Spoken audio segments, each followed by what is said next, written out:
তো আমার হাতে আজকে ৩টা ইমেল আছে, আমি দেখি কয়টা পড়া যায়। এবং ৩টা ইমেলই পাঠিয়েছেন আপনারা, এবং সেই ইমেলগুলোই আমি এখন আপনাদের পড়ে শোনাবো। প্রথম যে ইমেলটি পাঠিয়েছেন তার নামটা আমি কিছুক্ষণের মধ্যে আপনাদের জানিয়ে দিচ্ছি। আচ্ছা, যেভাবে লিখেছেন সেটাও পড়ে শোনাচ্ছি একইভাবে। রোহান, ওকে। রাসেল ভাই, আমার নাম রোহান। আমার বাসা খুলনায়, দিঘলিয়া জেলার দেয়ারা গ্রামে। আশা করি আপনি ভালো আছেন। ঘটনাটি আমার বাবার সাথে ঘটে। আমি সরাসরি ঘটনায় চলে যাচ্ছি। ঘটনাটি আমার বাবার কাছ থেকে শোনা। আমি তখন অনেক ছোট যখন ঘটনাটি ঘটে। আমার বাবা অনেক ধার্মিক মানুষ ছিলেন ছোটবেলা থেকেই। প্রতিদিনই নামাজের পাশাপাশি তাহাজ্জুদের নামাজ পড়তেন ও সুন্দর আতরের গন্ধে এবং রাত জেগে তেলাওয়াত করতেন। একদিন বাবা কোরআন তেলাওয়াত করছেন। হঠাৎ তিনি অনুভব করেন পুরো রুমটা সুন্দর আতরের গন্ধে ভরে গেছে। আতরের গন্ধটা অনেক তীব্র হচ্ছে ধীরে ধীরে। হঠাৎ করে কারেন্ট চলে যায়। বাবা মোম জ্বালিয়ে তেলাওয়াতে মগ্ন ছিলেন। তিনি তখন দরজায় দরজা খুলে যাবার শব্দ পান এবং পেছনে ফিরে দেখতে পান সাদা কাপড় পরে একটি মেয়ে আসছে এবং অনেক সুন্দর দেখতে বাবার ভাষ্য মতে। মেয়েটি জায়নামাজের পাশে বসে এবং বাবাকে বলে, আপনার কণ্ঠস্বর অনেক সুন্দর। মেয়েটিকে দেখে বাবা অত্যন্ত ভয় পান এবং তিনি দৌড়ে পাশের রুমে গিয়ে আমার দাদির কাছে এসে অজ্ঞান হয়ে যান। সেদিন রাতে বাবা আর নামাজ পড়েন না, দাদির পাশেই ঘুমিয়ে রাত পার করেন। এরপর থেকে বাবা যেদিনই কোরআন তেলাওয়াত করতেন সেদিনই মেয়েটি আসতো। ফলে বাবা অনেক ভয় পেতেন, যার ফলে দাদি বাবাকে এক হুজুরের কাছে নিয়ে যান। হুজুরের কাছে জিন ছিল। হুজুর জিনের মাধ্যমে জানতে পারেন যে মেয়েটি আসতো সে পুরী সম্প্রদায়ের ছিল। সে বাবাকে পছন্দ করত, বাবার কোরআন তেলাওয়াত অনেক পছন্দ করত সে। কিন্তু সে আবার কোনো ক্ষতি করত না। হুজুর দাদিকে বলল বাবাকে বিয়ে করিয়ে দিতে। যেই ভাবা সেই কাজ, বাবাকে বিয়ে দিয়ে দেওয়া হলো। বিয়ের পরে কাহিনীটা ভিন্ন ছিল। আমাদের ঘরে একটা মাটির বড় কাঁঠাল টাইপের মাটির ব্যাংক ছিল। প্রায়ই হতো কি, ব্যাংকে পয়সা ফেলার শব্দ হতো। এতে বাবা একটু চিন্তিত হলেন। এমনকি বিছানার নিচে থেকেও কুটকুট কুটকুট শব্দ, যার ফলে বাবা বিছানা থেকে নেমে বিছানার নিচে কি আছে সেটা দেখার জন্য চেক করলেন। তিনি বিছানার নিচে উঁকি দিয়ে দেখতে পেলেন একটা মেয়ে বসে আছে, বাবার দিকে তাকিয়ে আছে এবং হাতে একটি সাপ রয়েছে। সেটি দেখা মাত্র বাবা অনেক ভয় পেয়ে যান। একটি মেয়ে, বিছানার নিচে, হাতে একটি সাপ, এবং মেয়েটির সাপ বাবার গায়ে ছুঁড়ে মারে। এই সাপটি বাবার হাতে কামড় দেয়। পরবর্তীতে বাবার পুরো শরীর নীল হয়ে যায় এবং ওঝা ডাকিয়ে সেই সাপের বিষ নামানো হয়। ওঝা বাবাকে একটা তাবিজ দেয়। এরপরে তেমন আর কিছু হয়নি অনেকদিন। বাবা তার শ্বশুর বাড়ি বেড়াতে যান। কিছুদিন পর সেখানে গিয়ে একদিন পুকুরে গোসল করতে গিয়ে বাবা হাতের তাবিজটি হারিয়ে ফেলেন। বাসায় এসে তিনি লক্ষ্য করেন যে তার তাবিজ হারিয়ে গেছে। সেদিন রাতে বাবা রাতের খাবার শেষে যখন শুয়েছিলেন তখন হালকা তন্দ্রা এসেছে। তিনি লক্ষ্য করলেন একটা বোরকা পরা মহিলা বাবার একদম মুখের ওপর শূন্যে ভেসে আছে। এটা দেখা মাত্রই মহিলাটি বাবার গলা চেপে ধরেন এবং বাবা গোঙাচ্ছিলেন। এমন সময় আম্মুর ঘুম ভেঙে যায়। আম্মু বাবাকে ধাক্কা দিতেই সেটা গায়েব হয়ে যায়। পরের দিন উঠে নানিকে ব্যাপারটি জানানো হয়। নানি বাবাকে বলেন, তুমি ওই মেয়েটি আসলে বলবে তোমার বউ আছে, সংসার আছে, তুমি তার সাথে যেতে চাও না, সে যেন চলে যায়। আমাদের নানির বাড়ি অনেক বড় বাগান ছিল। বাবা ওই দিন বিকেলে বাগানের দিকে যান। তখন ফলের মৌসুম ছিল। বাগানের দিকে গিয়ে ভেতরে অনেক দূর থেকে দেখতে পান সাদা কাপড় পরে একটা মেয়ে ভেসে ভেসে আসছে। বাবার কাছে এসে মেয়েটি বাবাকে বলে, আমি তোমাকে আমার দেশে নিয়ে যেতে চাই। তখন বাবা দাদির বাবা দাদি নানির বলা কথাগুলো মেয়েটিকে বলে যে তার সংসার আছে, তার স্ত্রী আছে, তাকে যেন ছেড়ে দেয়। যার ফলে মেয়েটি প্রচন্ড ক্ষিপ্ত হয়ে বাবাকে সজোরে আঘাত করে। সেখানে বাবা জ্ঞান হারিয়ে ফেলে। বাবাকে খুঁজে না পাওয়ায় মামারা বাগানে গিয়ে বাবাকে মাটিতে পড়ে থাকতে দেখে এবং ধরে নিয়ে আসে। ওই দিন বাবাকে নানি বাড়ির এলাকায় বড় এক হুজুরের কাছে নিয়ে যাওয়া হয়। হুজুর বাবাকে দেখে আসনে বসেন এবং বলেন ওই মেয়েটি বাবাকে অনেক পছন্দ করে এবং বাবাকে নিয়ে যেতে চায়, যার কারণে বাবা যখন বিয়ে করেছে এটি জানতে পারে তখন সে নানাভাবে বাবাকে ক্ষতি করার চেষ্টা করতে থাকে। এমনকি সেদিন বিছানার নিচে সাপটি বাবার গায়ে ছুঁড়ে যে মেরেছিল, বাবাকে মেরে ফেলার জন্যই সেটি করেছিল। হুজুর বলল একটি তাবিজ এবং গোসল দিলে এটি থেকে রেহাই পাওয়া যাবে। এর জন্য ৭ ঘাটের পানি, গোলাপ জল, হুজুরের পানি পড়ে সবকিছু ঠিক করা হলো এবং প্রাণীর চামড়া দিয়ে তাবিজটি লিখে সেই তাবিজ ব্যবহার করতে দিলে পরবর্তীতে বাবা সেই জিনিসগুলো ব্যবহার করে এবং আস্তে আস্তে ঠিক হয়ে যায়। এরপরে একদিন বাবাকে স্বপ্নে দেখানো হয় সেই ব্যাংকটি ভাঙার জন্য। পরের দিন বাবা, আমি তখন যথেষ্ট বড় হয়েছিলাম, আমি বাবা আম্মু সবার সামনে ব্যাংকটি ভাঙতে থাকেন। ভাইয়া সেটা যখন ভাঙা হয় তখন অনেক পুরনো সময়ের কয়েন পাওয়া যায়, এমনকি অনেক জিনিস পাওয়া যায় যে আগে যেগুলো আমরা দেখিনি। পরে বাবা সেই জিনিসগুলো কোনো হুজুরকে মানে দেখান না, সেগুলো নিজের কাছে রেখে দেন এবং এটাই ছিল ঘটনা। পছন্দ হলে পড়ে শোনাবেন। তো আমি এটা ঘটনাটা লিখেছেন হচ্ছে মুনতাসির ফুয়াদ রোহান এবং খুলনা থেকে ঘটনাটি পাঠিয়েছেন। আমি এটাই বলতে চাচ্ছিলাম যে আমরা বিভিন্ন ধরনের ভয়ের ঘটনা বিভিন্ন জায়গায় শুনি, বিভিন্ন জায়গায় আহ মানে বিভিন্ন বই পড়ে জানি, কত বড় বড় লেখক লিখছেন এবং সেগুলো পড়ে আমরা আনন্দিত হচ্ছি, ভয় পাচ্ছি। আমাদের হলিউডে যে সমস্ত হরর ফিল্ম তৈরি হচ্ছে, আমরা বিভিন্ন জায়গায় যে সমস্ত ওয়েব সিরিজ দেখছি, সেগুলো দেখে আমরা ভয় পাচ্ছি এবং কত মেধা সম্পন্ন মানুষ তার পেছনে আছেন একটা ফিল্ম বানাতে।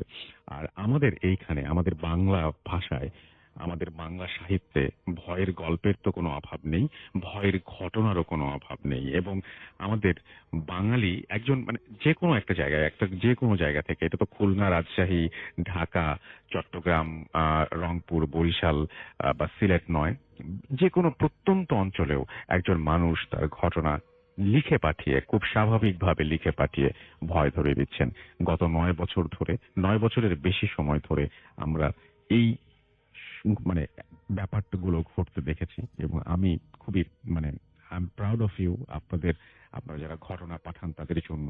এবং আমি সত্যিই খুবই গর্বিত যে আমার মনে হয় যে এই লেখাগুলো যদি আমার কাছে না আসতো আর আমি যদি পড়ে না শোনাতাম, অনেকে তো জানতেই পারতেন না যে প্রত্যেকটা মানুষের মধ্যে আশ্চর্য রকমের একটা ক্ষমতা আছে। প্রত্যেকটা মানুষ একজন স্টোরি টেলার, যিনি তার ঘটনাগুলোকে চমৎকারভাবে লিখে পাঠান এবং লিখতে পারেন। আজকের ঘটনাটি চিন্তা করে দেখুন যে আপনি অন্ধকার ঘরের মধ্যে হঠাৎ করে যদি আপনার মানে এরকম হয় যে আপনি আপনার খাটের নিচ থেকে কোনো শব্দ শুনতে পাচ্ছেন এবং সেই শব্দ শুনে খুব আপনি আগ্রহ ভরে আপনি দেখতে গেলেন যে এই শব্দটার উৎস কি বা এই শব্দটা কোথা থেকে আসছে, কি হবে? আপনি তাকালেন এবং দেখলেন একটি মেয়েকে, যেই মেয়েটা কিনা একটা সাপ হাতে নিয়ে খাটের নিচে বসে আছে। আপনি চিন্তা করতে পারেন যে একটা মেয়ে সে খাটের নিচে সাপ হাতে নিয়ে বসে আছে এবং আপনি তাকে দেখা মাত্র সে আপনার গায়ে সাপটাকে ছুঁড়ে মারছে। এর চেয়ে ভয়ের দৃশ্য পৃথিবীতে আর কি হতে পারে? মানে আমি এটা যখন পড়ি তখন খুব শিউরে উঠেছিলাম। বা তিনি তারপরে যে বর্ণনাটা দিয়েছেন যে একজন বোরকা পরা মানুষ, মহিলা, তার একদম মুখের সমান্তরালে সেই মানুষ, এটা আমি যদিও শুনেছি, কিন্তু আমি এই দৃশ্যটা কল্পনাও করতে পারি না যে তিনি যেটা বলছেন যে সাপ হাতে একটা মেয়ে বিছানার নিচে বসে আছে। কি ভয়ঙ্কর দৃশ্য, তাই না? এটাই। তো আমার মনে হয় যে এরকম ঘটনা আপনাদের কাছেও আছে এবং আমি বিশ্বাস করি যে যেকোনো সময়, যেকোনো মুহূর্তে আপনারা সেই ঘটনাগুলো আমাদের পাঠিয়ে দেবেন। আমাদের চারপাশে অনেক ঘটনা ঘটে, কোনটা সত্যি কোনটা মিথ্যা হয়তো আমরা বুঝি না, বা কোনটা আসলে ভয়ের, কোনটা ভয় পাওয়া উচিত, কোনটা ভয় পাওয়া উচিত না সেটাও আমরা জানি না। বাট এইরকম ঘটনা কিন্তু প্রতিনিয়তই আমাদের সাথে ঘটে চলেছে এবং ঘটছে এবং আগামীতেও ঘটবে। আশা করছি যে আপনি সেই ঘটনাগুলো আমাদের লিখে পাঠাবেন। এবং আমি আজকের ঘটনাটা পড়ে সত্যিই খুবই খুবই মুগ্ধ হয়েছি। আমার মনে থাকবে যে 7 হাতে খাটের নিচে একটি মহিলা বা বাচ্চা, একটা মেয়ে বলেছে, সেই মেয়েটি বসে আছে। চমৎকার। তো চলুন আমরা পরবর্তী ঘটনায় যাব। তবে তার আগে আমি দেখব যে আমাদের ফেসবুকে যারা লিখছেন তারা কি লিখছেন, এবং আমি একটু সেটা দেখি।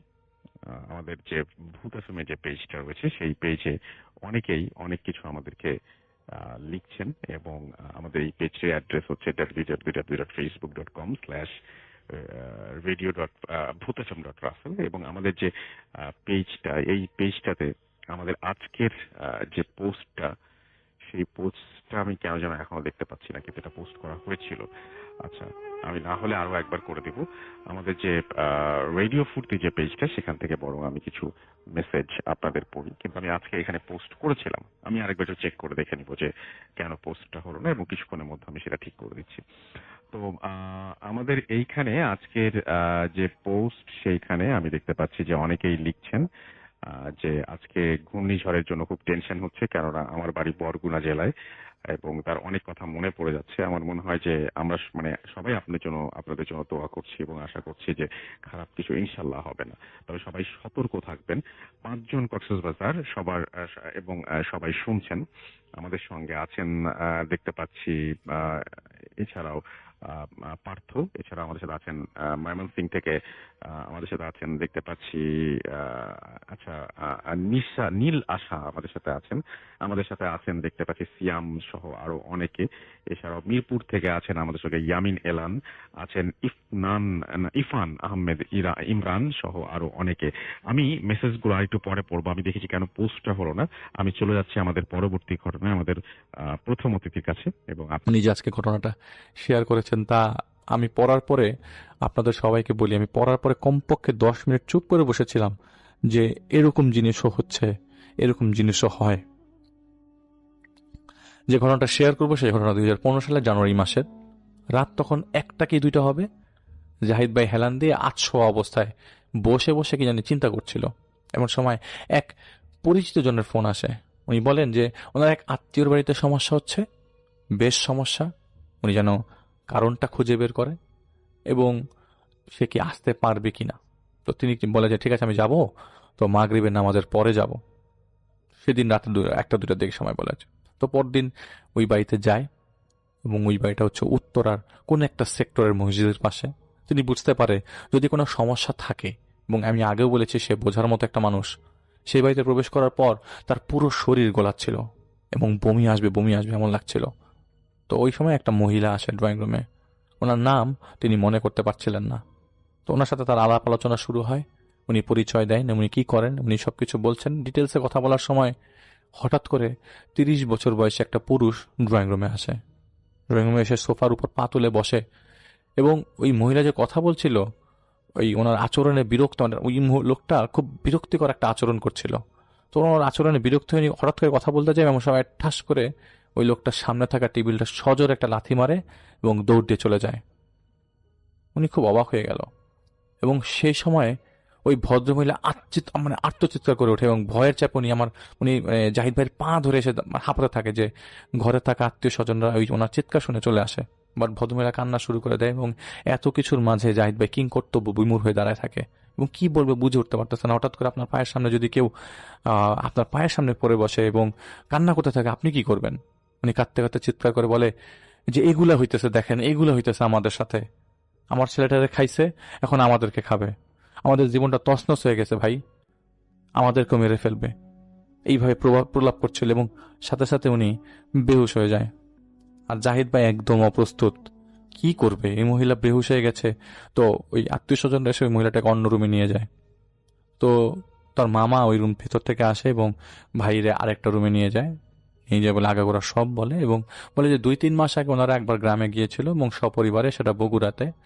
তো কে কে গিয়েছিল বললো যে উনি ওনার বড় ছেলে, তার স্ত্রী, ওনার বড় ছেলের নাম হচ্ছে সাকিব, ওনার স্ত্রী, এবং ওনার মেজো ওনার ছোট ছেলে।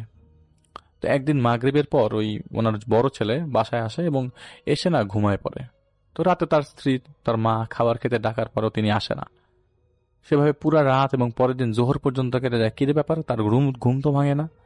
তার মা এবং বাড়ির সবাই তাকে জাগানোর চেষ্টা করে, কিন্তু তার ঘুম ভাঙে না। কেউ কেউ বললো সে নেশা করে আসছে, তাই এমন হইতে পারে। কিন্তু আপনি নেশাগ্রস্ত হলে একটা সময় জাগবেন, কিন্তু এই তো ডাক জাগছে না এবং সুরা হয় না। তো তাকে হাসপাতালে নেওয়া হয় এবং কোনো সুরাহা না হওয়ার পর হাসপাতালের ডাক্তাররা বলে যে পিজিতে নেন। সেই রাতেই তাকে ঢাকায় আনা হয় এবং হসপিটালে নেওয়া হয়। চেক আপের পর ডাক্তাররা বলে উনি কোমায় চলে গেছে। তারা সাকিব সাহেবের হিস্ট্রি জানতে চায়, কিন্তু কোনো ধরনের হিস্ট্রি পূর্বে পাওয়া যায় না আর কি। এখন শোক পরিবার তো ওনার পরিবার পুরাটাই শকে চলে যায়। কাহিনী কি, কোনো কুল কিনারা করতে পারছেন না। ঘুমাই গেল কেন? ওর তো কোনো শারীরিক সমস্যা ছিল না। তো কয়েকদিন পর কোমা থেকে ব্যাক করার পরে উনি নর্মাল হয় এবং ডাক্তাররা তাকে রিলিজ দিয়ে দেয়। ডাক্তাররা দেখে যে উনি নর্মাল, উনি রিলিজ দিয়ে দেয়। ওনার বাসায় চলে আসে। বাসায় আসার পর থেকে ওনার আচরণে শুরু হয় মারাত্মক পরিবর্তন। উনি গুনগুন করে গান গাইতে থাকতো, চুপচাপ বসে থাকতো, বিড়বিড় করে কথা বলতো, মেয়েদের মতো করে সাজতো, নেল পলিশ লাগাতো হাতের মধ্যে। তার এই অবস্থা দেখে ডাক্তারের কাছে আবারও নিলে বলে এটা ট্রমা থেকে হয়েছে। উনি তো একবার কমে গেছিল, ট্রমা থেকে হয়েছে। তো ডাক্তারি চিকিৎসা শুরু হয়। তাকে বাসায় রেখেই চিকিৎসা করা হচ্ছিল। একদিন সাকিব সাহেবের মা রুমের মধ্যে হাঁটছিল, এমন সময় হঠাৎ করে ভেতর থেকে সাকিব সাহেব তার মাকে ডাকলেন। সেই ডাক শুনে তার মায়ের বুকটা কাঁপুনি দিয়ে ওঠে, গায়ে কাটা দিয়ে লোম দাঁড়িয়ে যায়। সাকিব সাহেব আবার তার মাকে ডাকে, বলে রুনা আয়, তোর চুলে তেল মালিশ করে দিই। উনি ওনার ছেলের দিকে তাকিয়ে দেখে ওনার ছেলে হিংস্র নজরে তার দিকে তাকিয়ে আছে আর একটা ছুরি হাতে দাঁড়িয়ে আছে। বলে আয় মা, তোর চুলে তেল মালিশ করে দিই। তার মা একটা চিৎকার দেয় এবং সাথে সাথে জ্ঞান হারিয়ে ফেলে। সাকিবের স্ত্রী আসে এবং ওনার স্ত্রী এবং তার মা দুইজন ফ্লোরে বেহুশ হয়ে পড়েছিল আর কি। যেহেতু সাকিবের ভাই বোন বাসায় ছিল না, তাই তার প্রতিবেশীদের সাহায্য নেওয়া হয়।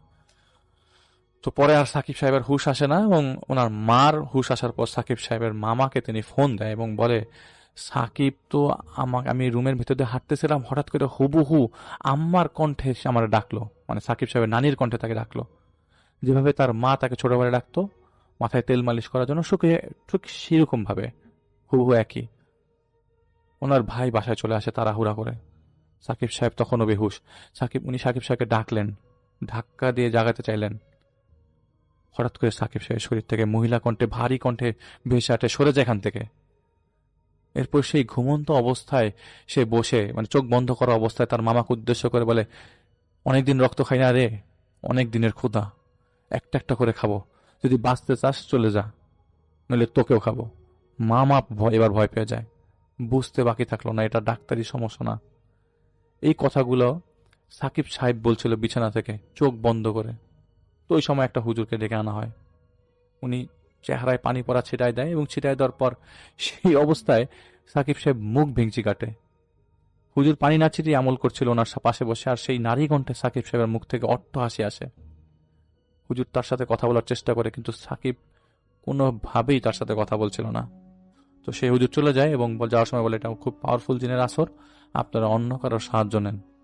তারা বেশ কয়েকজনের কাছে যায় এবং বেশ কয়েকজনকে সাকিব সাহেবকে দেখায়। কিন্তু সাকিব সাহেবের সাথে যখন কথা বলতে চায় তখনই সে মুখ ভেঙচি কাটে।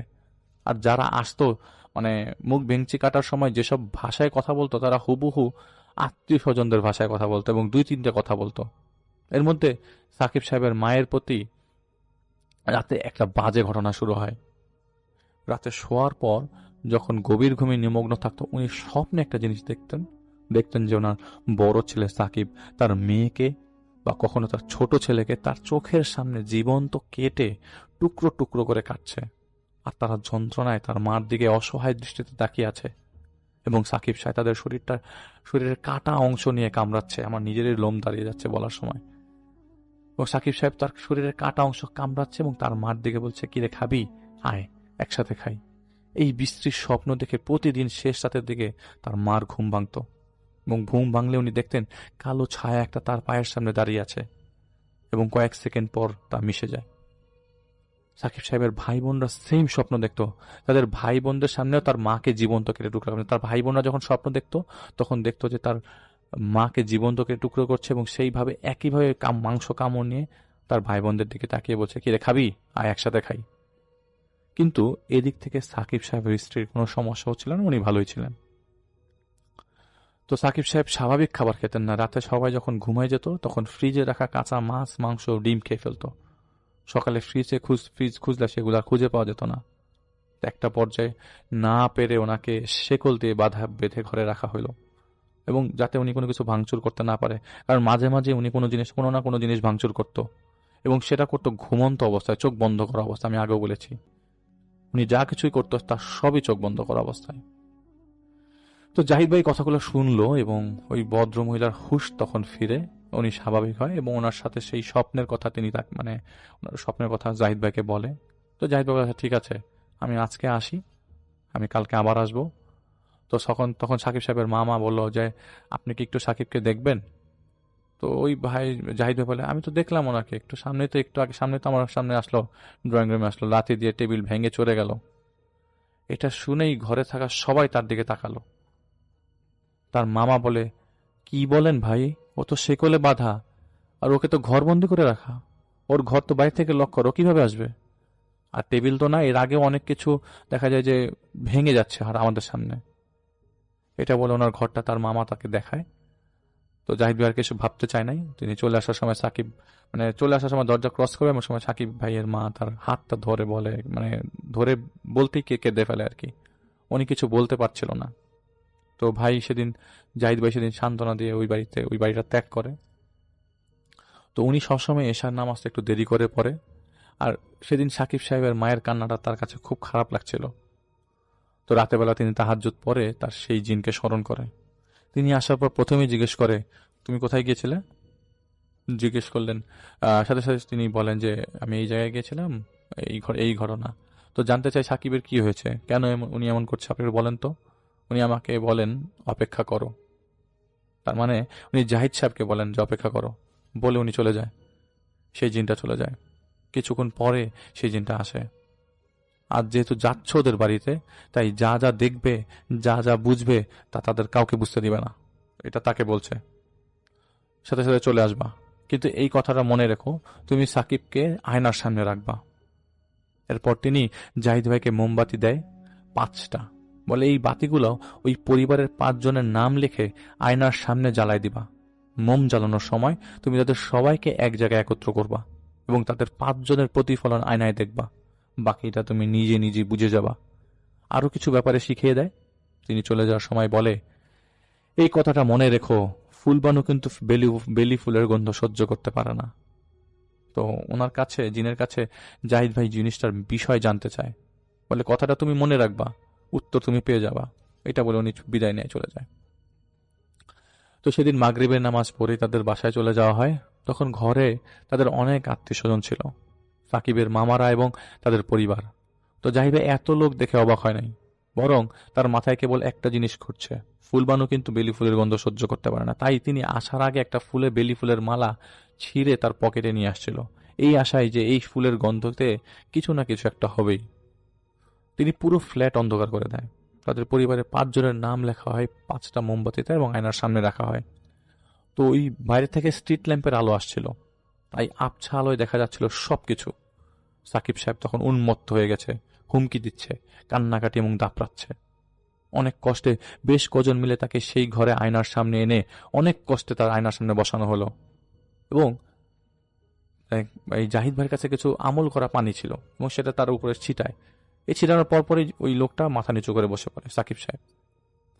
এবং জাহিদ ভাই বলে বাকি সদস্য, তার মা, ভাই বোন, স্ত্রীকে বসায় দেয় এবং সেই মোমগুলো জ্বালায় দেয়, এবং তাদের বলে, সবাই আয়নার দিকে তাকায় থাকেন। তারা তাকায় থাকে, আর তখন সাকিব সাহেব গত 1 মাসের মধ্যে প্রথমবার চোখ খুলে, কিন্তু তার দিকে তাকিয়ে থাকে, মানে জাহিদ ভাইয়ের দিকে ওই সাকিব সাহেব তাকিয়ে আছে। তো জাহিদ ভাই জানতো এরা সাকিব সাহেব না। এর মধ্যে তিনি আয়নায় বারবার তাকাচ্ছিল জাহিদ সাহেব।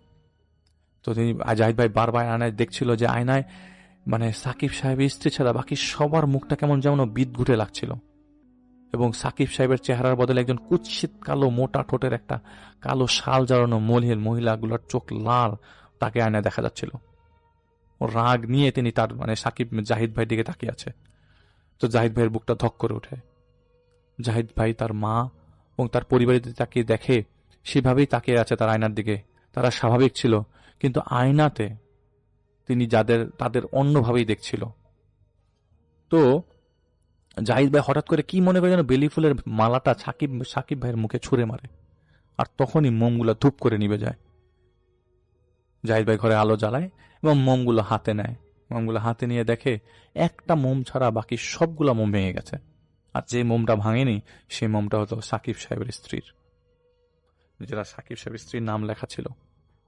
তো জাহিদ ভাই বুঝে ফেলে এই ঘরের সমস্যার মূল হচ্ছে সাকিব ভাইয়ের স্ত্রী। সেই রাতে সাকিব জাহিদ ভাই তার জিনকে সবকিছু বলে। তিনি বলেন এই মেয়েটার পূর্বে এক ছেলের সাথে সম্পর্ক ছিল, কিন্তু পারিবারিকভাবে এইখানে বিয়ে হয়ে যায় 6 মাস আগেই। এখন এই মেয়ে এবং তার প্রেমিক এক কবিরাজের মাধ্যমে আদমখোর দেওকে সাকিব ভাইয়ের উপরে চালান করে, যাতে সাকিবকে সেই দেও মেরে ফেলে এবং তার স্ত্রী তার পাগলামির দোহাই দিয়ে ডিভোর্স দিয়ে যেন চলে যেতে পারে। তো জাহিদ ভাই বলে এটা তো স্বীকার করবে না কোনোভাবেই। তখন তিনি বলেন না, স্বীকার করুক আর না করুক সে বলে দিবে, তোমাকে একটা বুদ্ধি শিখিয়ে দিই। তো জাহিদ ভাই বলে হ্যাঁ কি বুদ্ধি? বলে যে তুমি এক কাজ করো, তুমি একটা জিনিস সাকিবের মানে একটা জিনিস আছে, আমি তোমাকে সাকিবের উপরে সাকিবকে দিব খাওয়ার জন্য, এবং সবাইকে ডাকবে ওই সময় যেন সবাই উপস্থিত থাকে ঘরের সামনে সাকিবকে জিনিসটা খাওয়ানোর সময়। তো পরদিন পুনরায় সে তার বাসায় যায়। সেই জিনের কথা মতো কিছু আধা সেদ্ধ মাংসের ব্যবস্থা করা হয়। সাকিব সাহেব সেইভাবেই মানে বেহুশ হয়েছিল, মানে চোখ বন্ধ, কিন্তু কিন্তু উনি বসে আছে বা দাপড়াচ্ছে এরকম অবস্থা আর কি। তো খাবার ওনার সামনে আনার পর উনি জেগে ওঠে এবং তাড়াহুড়া করে সেই মাংসটা খায়। সেই মাংসতে আগেই জাহিদ ভাইয়ের জিন একটা তদবির করে দিয়েছিল। তো মাংস মুখে নিতেই সেই দেহ যন্ত্রণা গঙ্গাতে থাকে। একটা সময় বলতে থাকে আমার খুব যন্ত্রণা হচ্ছে, আমি আগুনে জ্বলছি, আমাকে ছেড়ে দে, হাত পা ছোড়াছুড়ি করতে থাকে। তখন জাহিদ ভাই কোরআন শরীফ থেকে সূরা কাহফের 40 থেকে 89 নম্বর আয়াত পড়ে তার মুখে তার শরীরে ফু দেয়। সে বসে পড়ে। তো জাহিদ ভাই বলে সবাইকে সত্য বলে দাও, নইলে আজ তোমাকে এখানেই শেষ করে দেব। আল্লাহর কালাম তোমাকে জ্বালিয়ে পুড়িয়ে ছাই করে দেবে। তুমি কিন্তু জানো এখানে আমি একা না। এটা হচ্ছে জাহিদ ভাই ওই জিনকে বলছে। এটা বলার পর জাহিদ ভাইয়ের সেই জিন সেখানে আসে, এবং জিন যেখানে আসছে সেটা ওই জাহিদ ভাই ছাড়া আর কেউ বুঝতে পারে না। তো জাহিদ ভাই কোরআন হাতে নিয়ে তাকে জিজ্ঞেস করে কি নাম আপনার? সে বললে জং বাহাদুর, আমি আসামের ভোলাগঞ্জে থাকতাম, আমাকে নিতাই মাওং পাঠিয়েছে। তো জাহিদ ভাই জিজ্ঞেস করে কেন? তখন সে সাকিবের বাম হাতের বুড়ো এবং তর্জনী ছাড়া বাকি 3 আঙ্গুল দিয়ে তার স্ত্রীর দিকে নির্দেশ করে বলে ও আর ওর প্রেমিক আমাকে পাঠিয়েছে সাকিবকে মেরে ফেলতে। এটা সে 3 বার বলে পরপর 3 বার চিৎকার করে গোঙানি দেয়। 4 মাস আগে অমাবস্যার রাতে একটা পাঠা বলি দিয়ে সেই পাঠার মাথার তিলক দিয়ে সে দেওয়ের পূজা করে, এবং সেই পাঠার মাথার সাকিবের পরনের কাপড় চুল নখে বেঁধে দেয়। পুনরায় অগ্নিযজ্ঞ করে এই দেওকে এখানে তাদের ক্ষতি করতে পাঠিয়েছে। তার মানে আপনারা বুঝছেন নিশ্চয়ই যে সাকিব সাহেবের কাপড় চুল নখ একটা পুটলির মধ্যে করে সেই রক্ত ভিজিয়ে তারা পূজা করে তাকে এই দেওকে এখানে পাঠিয়েছে। এটা শুনে সকলেই অবাক হয়ে যায়।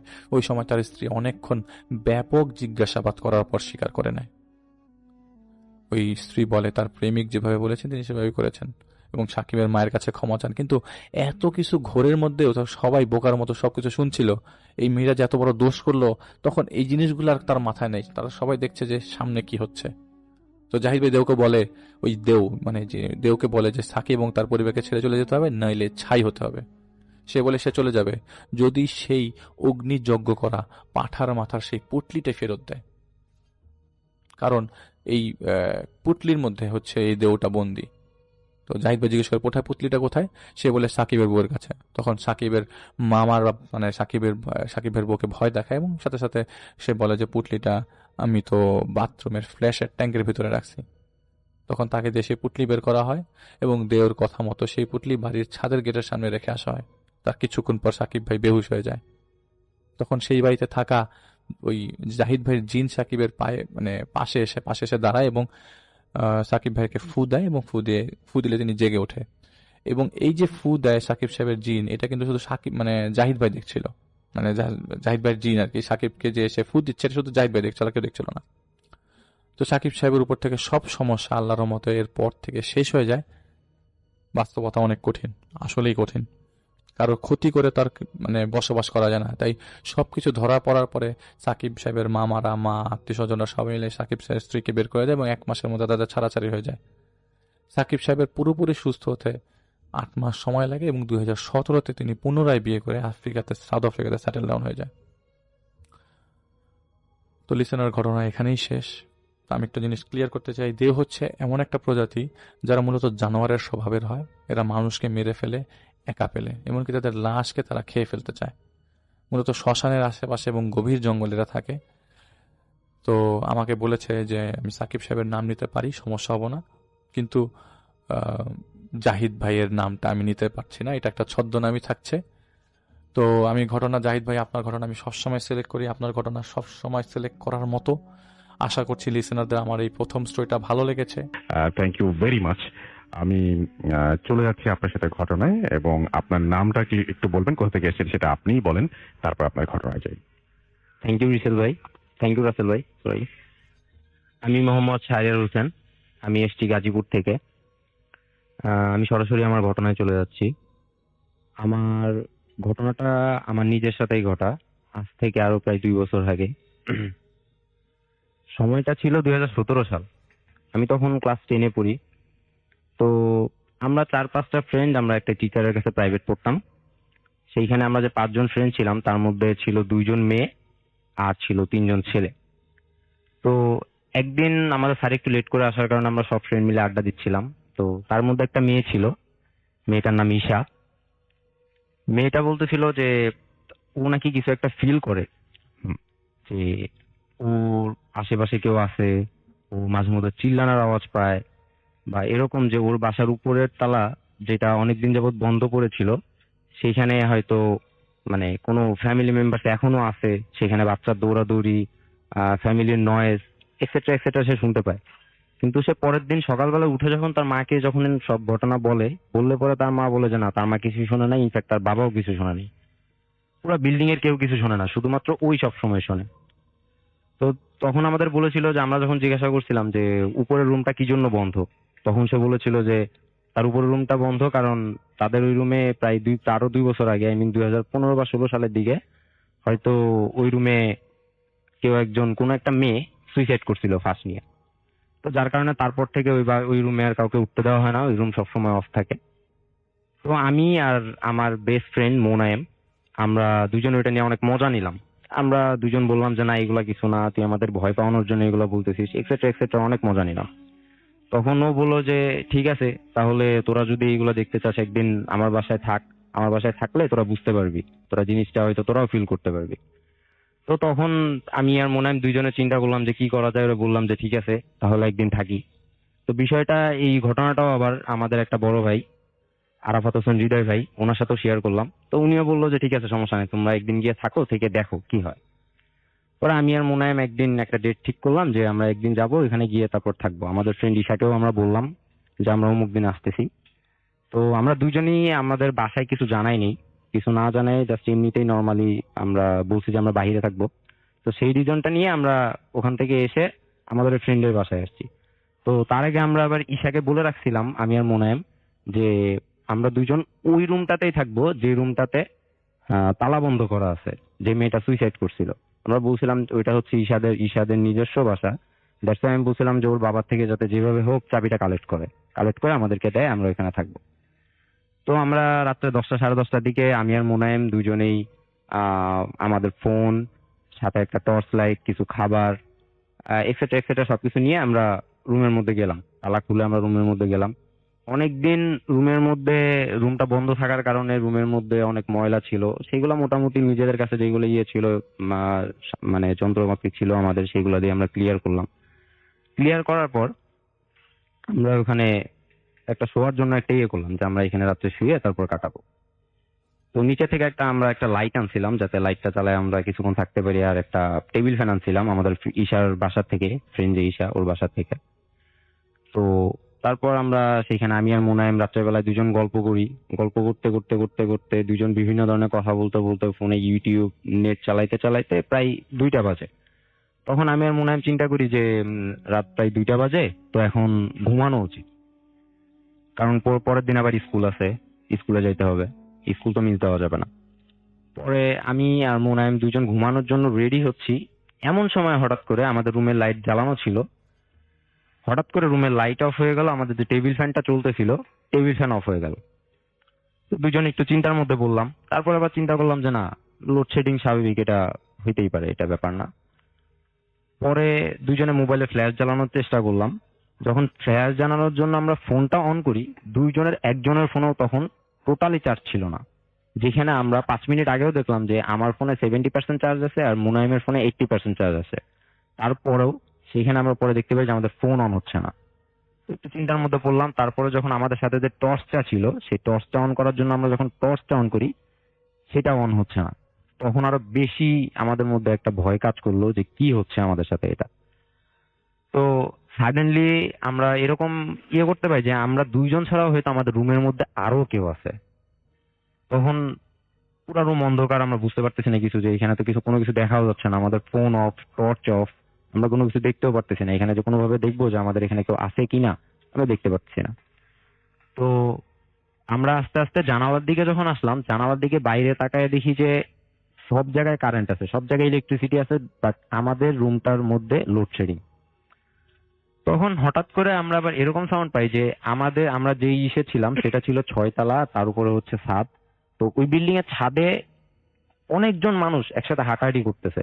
ইনফ্যাক্ট এরকম যে একটা মাঠে যদি ফুটবল খেলা হয় তাহলে সেখানে অনেক প্লেয়ার থাকে, আর সেই ছাদেও এরকম মনে হচ্ছে যে হয়তো উপরে ফুটবল খেলা হচ্ছে। তো দুইজনে চিন্তা ভাবনা করলাম যে এত রাত্রে তো ছাদে এত মানুষ আসার কথা না।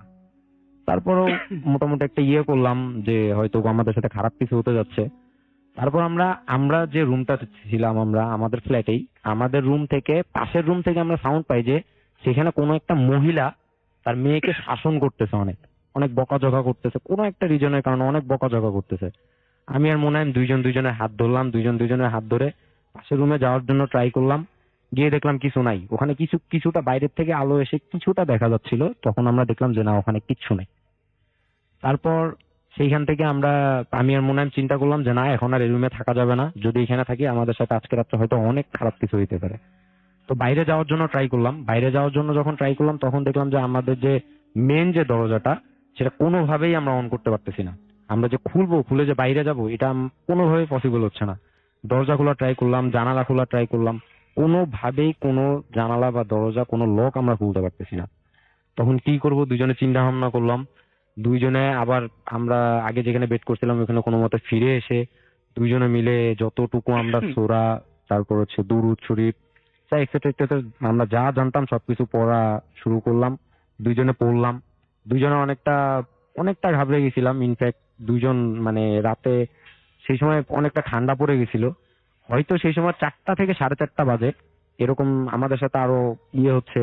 বিভিন্ন সময় মনে হচ্ছে যে আমাদের পাশ দিয়ে কেউ ঘুরতেছে, বিভিন্ন সময় মানে মোনাইমের মনে হচ্ছে ওরে কেউ ডাকতেছে, আমার মনে হচ্ছে আমার পাশ থেকে আমার কেউ ফিস ফিস করে কোনো কথা বলতেছে। এরকম হইতে হইতে হইতে হইতে একটা সময় আমাদের কানে ফজরের আজানের সাউন্ড আসে।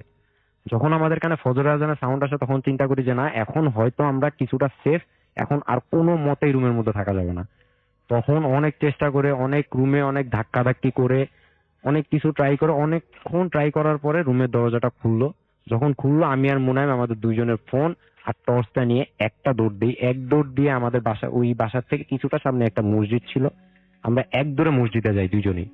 মসজিদে যাওয়ার পরে দুইজনেই উজু করে ফজরের নামাজ পড়ি। ফজরের নামাজ পড়ার পর আমরা হুজুরের সাথে কথা বলি, হুজুরকে সবকিছু বলি ডিটেলসে ঘটনাটা। হুজুরকে বলার পরে হুজুর আমাদেরকে ঝেড়ে দেয়, মানে হুজুরা যেভাবে ছাড়ে সেভাবে ঝেড়ে দেয়। ঝেড়ে দেওয়ার পরে বলে যে তোমরা আর ওই বিল্ডিং এর আশেপাশে কখনো যেও না, আর এইগুলা অনেক সময় থাকে, তো এইগুলার সাথে এরকম মানে মজা করা ঠিক না, নিজের লাইফ নিয়ে এরকম রিস্কের ভিতরে যাবা না কখনো। তারপর আমরা দুইজন সকালবেলায় বাসায় চলে আসি, আমাদের যার যার বাসায় চলে আসি। বাসায় আসার পরে গোসল করে আমাদের তখন আর শরীরে এতটুকু শক্তি ছিল না যে আমরা তখন আবার স্কুলে যাব। তো আমরা যার যার মতো বেডে শুয়ে পড়ি। তারপর থেকে প্রায় 1 সপ্তাহ মতো আমাদের দুইজনেরই জ্বর ছিল। তো 1 সপ্তাহ পরে আমরা যখন সুস্থ হয়ে আমরা যখন স্কুলে ব্যাক করি, তখন আমাদের ফ্রেন্ড ঈশা, যার বাসায় আমরা ছিলাম, সে আমাদেরকে বলে যে তোরা সকালবেলায় আমার দরজায় নকও করলি না, কোনো কিছু করলি না, তোরা আমার বাসার সামনে চাবিটা দিয়ে চলে গেলি, এটা তো ঠিক হলো না, আমার তো একবার ভুলে যাবে। আমি চিন্তা করতেছিলাম তোরা এই 7 দিন স্কুলে আসছি না, কিন্তু আমরা কিন্তু ভাইয়া ওই চাবিটা লকও করি নাই বা রুমটাও লক করি নাই, আমরা just দরজা খুলে আমরা দৌড়ে চলে আসছিলাম। আসলে পরে এই জিনিসটা আমাদের কাছে অনেকটা অবাক লাগে যে আমরা যেখানে দৌড়ে রুম থেকে চলে আসছিলাম সেখান থেকে কিভাবে দরজা লক হয়। আবার টেবিল ফ্যান, ইনফ্যাক্ট যে লাইটটা আমরা নিয়ে আসছিলাম, টর্চ লাইটটা নিয়ে আসছিলাম, সবকিছু ওইখানে বাসার ওখানে ছিল। তো এই জিনিসটা আমাদের আসলে অনেক অবাক লাগে যে আমরা যেগুলো নিয়ে আসি নাই, যেগুলো সবগুলো রুমের মধ্যে রেখে আসছিলাম, সেগুলো কিভাবে আবার ওর বাসার সামনে আসে। তারপর থেকে এই পর্যন্ত এখনো পর্যন্ত ওই ঘটনাটার ব্যাখ্যা আমরা পাই নাই। ইনফ্যাক্ট যখনও ঘটনাটা মনে হয় তখনই নিজের মধ্যে অনেক ভয় লাগে এখনো, যে আসলে কত খারাপ একটা সময় কাটাইছি। তো এই ছিল আমার ঘটনা। থ্যাংক ইউ রফেল ভাই। Most welcome. আমি যেটা করব সেটা হচ্ছে আমাদের পরের অতিথির কাছে আমরা যাব। আপনার নামটা প্লিজ একটু বলবেন, কোথা থেকে এসেছেন সেটা আপনি বলবেন, তারপরে আপনার ঘটনায় যাব। আসসালামু আলাইকুম লিসিলার, আমার নাম হচ্ছে আব্দুল্লাহ নোমান। আমার হোম জি। ডিস্ট্রিক্ট কুমিল্লা। আমি বর্তমান মহাখালীতে থাকি। বেশি কথা না বলে আজকে আমি আমার কাহিনীতে চলে যাচ্ছি। কাহিনীটা হচ্ছে 2015 সাল। 2015 সালে 16 সালে আমি এসএসসি ক্যান্ডিডেট ছিলাম। তো সেই সুবাদে 2015 সালে আমি হোস্টেলে উঠেছি রোজার পর পর, ঈদের পর পর। তো হোস্টেলের কাহিনী বলতে কিছু কথা বলা হচ্ছে। আমাদের হোস্টেলটা ছিল বাড়ির ভিতরে। ওইখানে থাকার সিস্টেম ছিল কিন্তু খাবারের কোনো সিস্টেম ছিল না। অনেকে বাড়ি থেকে খাবার আনতো। আর আমি পাশে একটা কলেজে হোস্টেল ছিলাম, ওইখান থেকে খাবার আনতাম। তো আমাদের 6টা রুম ছিল। প্রথম নাম্বার রুমে স্যার থাকতো, আর বাকি 5টা রুমে আমরা স্টুডেন্ট থাকতাম, তারপর একটা স্টোর রুম। তবে আমি কাহিনী চলে যাচ্ছি। ঈদের পর পর স্যার, তখন আমাদের যে গার্ড স্যার ছিল তখন তিনি আসেনি। তো সবাই আমরা 2 নাম্বার রুমে বসে সবাই আড্ডা দিতেছি। অনেকক্ষণ গান নাচ অনেকক্ষণ করার পরে রাত তখন 11টা মেবি বাজে। তো আমার একটা ফ্রেন্ড ওয়াশরুমে পাইছে, ওয়াশরুমে যাচ্ছে। তো ওয়াশরুমে যাইতে হলে ওই স্টোররুমটা ক্রস করতে হয়। সে যাওয়ার পথে একটা বাচ্চার কান্না তার কানে লাগে আর কি। সে প্রথমে পাত্তা না দিয়ে চলে গেছে। তারপর ওয়াশরুম করাও তো আস্তে আস্তে কান্নাটা বাড়তে থাকতেছে। তো সে সেই সুবাদে পিছনে তাকালো, তাকানোর পর দেখতে 6 মাসের বাচ্চা তার দিকে অবাক দৃষ্টি তাকিয়ে কান্না করতেছে। সে একটা দৌড় মেরে আমাদের দরজার সামনে এসে এসে সেন্সলেস হয়ে গেছে। আমরা সবাই ধরাধরি করে ওর বিছানার উপর নিলাম, মাথায় বালতিতে পানি ঢাললাম। ঢালার পর আমরা তার থেকে কাহিনীটা শুনি। শোনার পর থেকে আমরা মানে প্রত্যেকজন প্রায় 25 জন স্টুডেন্ট ছিলাম, সবাই ভয় পেয়ে গেছি। তারপর নিত্য নতুন আমাদের এই প্রবলেমটা হইতেছে। হঠাৎ করে দেখতেছি যে আপনার ওই রাতের প্রবলেমটা বেশি হতো। আর আমাদের স্যার যিনি ছিলেন 10টা বাজে তিনি তার বাসার পাশে ছিল বিদায় তিনি চলে যেতেন হোস্টেল থেকে। হঠাৎ করে রাত 10টা বাজে দেখা যেত যে হঠাৎ করে আপনার টিনের উপর কিছু পড়তো। মানুষের মতো একটা থাপ করে আওয়াজ হতো। তারপর মানুষ যেভাবে হাঁটে সেরকম আওয়াজ হতো। আর বিশেষ একটা ঘটনা হচ্ছে যে আমরা খাবার যেহেতু আমাদের সুবিধা ছিল না, আমরা রাত্রে কেক নিয়ে আসতাম সকালে খাওয়ার জন্য। দেখা যাইত যে কেক আমরা আমাদের যেই ব্যাগে রাখতাম, তালা দিয়ে রাখতাম। কেক ঠিক মানে ব্যাগে প্যাকেট ছিল, কিন্তু প্যাকেটের ভিতরে কেক কোনো সময় থাকতো না। মানে এটা মনে করতাম যদি ফ্রেন্ড সার্কেল খেয়ে ফেলতো, এমন না। কেকের প্যাকেট থাকতো কিন্তু কেকের ভিতরে কেকটা থাকতো না। তো একদিন ঝগড়া বিবাদে আমাকে 6 নম্বর রুম থেকে 4 নম্বর রুমে ট্রান্সফার করা হয়। তো এই রুমটা দীর্ঘদিন বন্ধ ছিল। তারপর আমি আমার একটা ফ্রেন্ড ছিলাম। তো ওই 4 নম্বর রুমে যাওয়ার পর থেকে আমার সাথে এই কাহিনীটা হয়েছে। তো ওই রুমে যাওয়ার পর যে আমার একদম দুই সাইডে আমরা দুজন থাকতাম। ওই রুমে 4 জন থাকতে পারতাম, কিন্তু কোনো সময় আমরা 4 জন ছিলাম না। 2জনে স্যার রাখতো। কেন রাখতো স্যার সেটা ভালো জানতো। তা আমি রাত যখন হইতো তখন ফিল করতাম যে আমার পাশে কেউটা আছে। এটা আমি ফিল করতাম যে আমার পাশে একটা ফিল করতাম যে পাশে কি যেন আছে আমার। আর প্রচুর একটা মহিলার কান্নার আওয়াজ শুনতাম মাঝে মধ্যে, ঝুমুরের আওয়াজ, আর মাঝে মাঝে খুব চিৎকার করে কান্না। তো এটা দেখে আমি নিতান্ত খুব ভয় পাইতেছি। তারপর আমি আমার ফ্রেন্ডের সাথে শেয়ার করলাম। তারাও নাকি সেটা শুনতেছে। তো তারপর আমি তার পাত্তা না দিয়ে নিত্য হইতেছে, তা আমি তার পাত্তা দিতাম না। তো একদিন যে আমার রুমমেট ছিল সে বাড়িতে চলে গেছে, তো আমি রুমে একা ছিলাম। সবাই আড্ডা মাড্ডা দিলাম। স্যার যাওয়ার পরে খাওয়া দাওয়া হইলো। সবাই ঘুমাইতে ঘুমাইতে পড়তে পড়তে 12টা বাজলো। সবাই সবার রুমে চলে গেছে, আমি আমার রুমে একা শুয়েছি। তো মনে হয় আধা ঘন্টাও মনে হয় আমি ঘুমাই নাই। আমি ফিল করতেছি একটা কান্না আমার মানে কানে বাজতেছে। তা আমি এটা পাত্তা না দিয়ে আমি একদম মানে চোখ বন্ধ করে হাত মানে মুখ শুয়ে আছি। তা আমি কত মানে কিছুক্ষণ পরে ফিল করতেছি মনে হয় আমি ভাসতেছি, এরকম কিছু একটা ভাসতেছি আমার মনে হচ্ছে। তারপর আমি চোখ খুললাম। তো চোখ খোলার পর আমি যা দেখলাম তা আসলে আমি কোনো সময় দেখার জন্য প্রস্তুত ছিলাম না। একটা সাদা পরা মানে কাপড় পরা এক মহিলা, তার মুখটা খুব বিবর্ষ ছিল, দাঁতগুলো মনে হয় মানে কিছু একটা খাইছে, খুব রক্তাক্ত, চোখগুলো চোখের জায়গায় নাই। আর চুলগুলো মনে হয় সাপের যেভাবে যেভাবে মানে যেভাবে প্যাঁচে ওইরকম আর কি। তা আমি যতটুকু দোয়া জুরুস মানে পর আমি পড়তেছি কিন্তু আমার কোনো কাজ হচ্ছে না। হাত পা লাগার খুব ট্রাই করতেছি, হইতেছে না। মানে চিল্লা দেওয়ার মানে ট্রাই করতেছি, কিছু হইতেছে না। অনেকক্ষণ যাবত এরা হইতেছে। তারপর হঠাৎ করে মানে আমি দেখতেছি আমি না হাত পা লাড়তে পারছি, চিল্লান দিলাম। চিল্লান দেওয়ার পর আমি সেন্সলেস হয়ে গেলাম। আমার ফ্রেন্ড সার্কেল সবাই আসলো, দরজা ভাঙলো। ভাঙার পরে আমার পানি টানি ঢাললো, তারপর আমি ঠিক হইলাম। তারপর আমি আমার আগে যারা ছিল আমাদের হোস্টেলে আমি বড় ভাইদেরকে জানালাম যে ভাই আসলে এই কাহিনীর ব্যাপারে আপনারা কিছু জানেন কিনা। তো উনি আমাকে বললো যে 4 নম্বর রুমে আমরা যখন ছিলাম তখন 4 নম্বর রুমটা খুব অফ ছিল। তোমরা হয়তো বা স্টুডেন্ট বেশি সেই জন্য হয়তো করছো, কিন্তু 4 নম্বর রুমটা কিসের জন্য বন্ধ ছিল আমরা জানতাম না। হয়তো বা কিছু আছে, আর আমরা কিছু মানে মানে আন্দাজ করছি যে এরকম কিছু না আছে, কিন্তু স্যার আমাদেরকে কোনোদিন বলে নাই। তা আমরা প্রতিনিয়ত আপনার ওই কান্না বা মানে ওর আমার সাথে মানে নিত্য মানে এটা হইতেছে, বাচ্চার কান্না বা মহিলা হাসি যমুনা মানে আমার সাথে হইতেছে। তো হওয়ার পর আমি আমার আব্বুকে জানালাম। তো আব্বু আবার এক হুজুরের সাথে কথা বললো, তো হুজুরকে নিয়ে তো আমি আমার হোস্টেলে একদিন গেলাম। যাওয়ার পরে উনি অনেকক্ষণ মানে আমার হোস্টেলটা ঘুরলো, ঘোরার পর আমার থেকে জানলো, আমার ফ্রেন্ড থেকে জানলো। জানার পরে উনি আমার কিছু বললো না, তা আমার আব্বুকে বলছে আর কি। তা আমার আব্বুর থেকে আমার শোনা যে দীর্ঘদিন প্রায় অনেক বছর আগে এটা একটা মহিলা হোস্টেল ছিল। এটা একটা লেডিস হোস্টেল ছিল। তো একটা মেয়ে বিয়ে হওয়ার আগে তে সন্তানের মা হয়ে গেছিল। তো এখানে বাচ্চারা অনেকদিন সে বাড়িতে যায় না, এখানে বাচ্চারা প্রসব করছিল।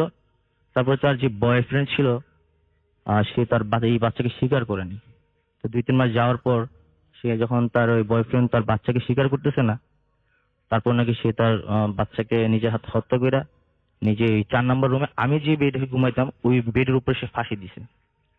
তা তারপর নাকি মানে অনেক তারপর থেকে নাকি হোস্টেলে মানে অনেকদিন বন্ধ ছিল, কারণ তারপর থেকে নাকি তার আত্মা বা লেডিস হোস্টেল অনেক বছর অফ ছিল, এটা প্রায় 15 বছরের মতো। তো অফ থাকার কারণে তারপর আমাদের আগের যারা 2 বেস সিনিয়র ছিল তাদের থেকে স্টার্ট হয়েছে, কিন্তু তাদের সময় 4 নম্বর রুমটা অফ ছিল। এটা আমাদের স্টুডেন্ট সংখ্যা বেশি হওয়ার কারণে আমরা ওই রুমে ছিলাম আর কি। তো এই হচ্ছে ভাই আসলে আমার ঘটনা আজকে। Thank you so much. আসসালামু আলাইকুম রাসেল ভাই। জানি আমি আপনি অনেক ভালো থাকেন, এই জন্য জিজ্ঞেস করলাম না আপনাকে। রাসেল ভাই, এর আগে আমি ভূতের সময় একবার এসেছিলাম 2015 সালে। তো যাই হোক, রিসেন্টলি ঘটে যাওয়া একটা ঘটনা আপনার সাথে শেয়ার করতে চাই, যদি ভালো লাগে তো শেয়ার করতে পারেন। ঘটনাটা হচ্ছে এইবারই রোজার ঈদের 3য় দিন।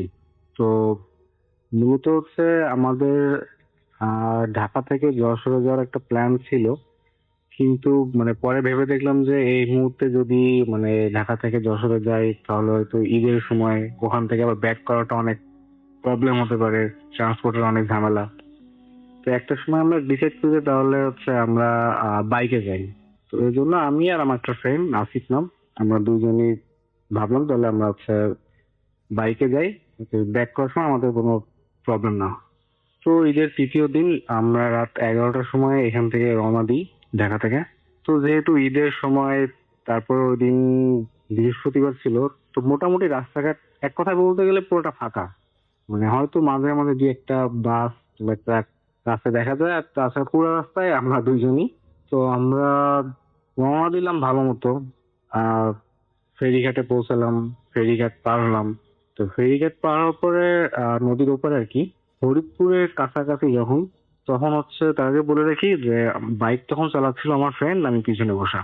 ফরিদপুর পার হওয়া মানে ফরিদপুরের ভিতরেই তখন হঠাৎ রাস্তায় একটা স্পিড ব্রেকার থাকে। তো তো স্পিড ব্রেকারটা ঠিক পার হওয়ার সময় আমাদের ফ্রেন্ড আমাকে বলে যে তুই একটু ভালো মতো বস, আর এদিক ওদিকে তাকানো দরকার নেই, জাস্ট সামনের দিকে তাকা।